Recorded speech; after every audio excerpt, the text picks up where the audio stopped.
बिस्मिल्लाहिर्रहमानिर्रहीम। अस्सलाम वालेकुम, आदाब। आप सबका मेरे चैनल जायका-ए-कुन पर खुशामदीद। आज मैं आपको पैनकेक बनाना सिखाऊंगी और पंजाबी ज़ुबान में इसको पूरा भी कहते हैं।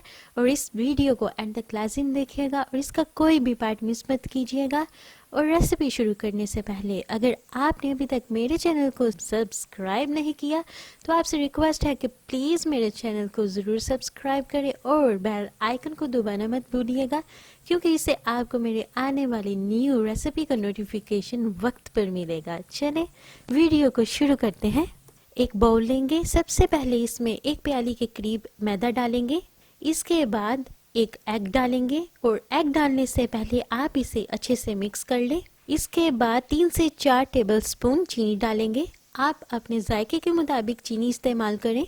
इसके बाद एक चुटकी के करीब नमक डालेंगे। इसके बाद 1 टीस्पून सौंफ यानी फेनल डालेंगे। इसके बाद हाफ कप दूध इसमें डालेंगे। इन सबको अच्छे से मिक्स करेंगे। बैटर को आप अच्छे से मिक्स करते जाएं जब तक इसकी सारी गुठलियाँ ख़त्म नहीं हो जाती।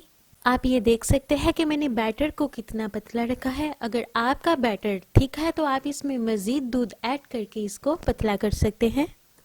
एक फ्राई पैन लेंगे, इसमें थोड़ा सा तेल डालेंगे और फ्राई पैन को हल्की आंच पर थोड़ा सा गर्म करेंगे। सबसे पहले हम फ्राई पैन के सेंटर में बैटर डालेंगे और इसके बाद चम्मच की मदद से इसको ऐसे राउंड करेंगे। आप इसको अच्छे से राउंड करें और बिल्कुल आराम से राउंड करें।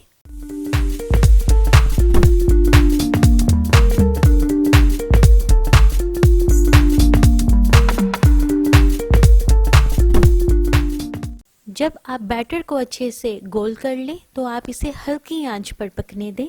जब आपको लगे कि एक साइड से पैनकेक पक चुका है और कलर आ चुका है तो इसकी साइड चेंज करने से पहले इस पर थोड़ा सा तेल डालें और इसके बाद इसकी साइड चेंज करें और दूसरी साइड से भी इसको हल्की आंच पर ही पकाएं। आप ये देख सकते हैं कि दूसरी साइड से भी पैनकेक पक चुका है और कितना खूबसूरत कलर भी आ चुका है। आपने इनको ज़्यादा जलाना नहीं। हमारे मज़े मज़े के पैनकेक्स बिल्कुल तैयार है। आप इनको ज़रूर ट्राई करें क्योंकि ये रेसिपी बहुत ही ज़्यादा सिंपल और इजी है। और मुझे कमेंट्स में ज़रूर बताएं कि आपको ये रेसिपी कैसी लगी। मेरे चैनल को लाइक शेयर एंड सब्सक्राइब करें। मिलते हैं आपसे नेक्स्ट वीडियो में और मुझे अपनी दुआ में ज़रूर याद रखें। खुदा हाफिज़।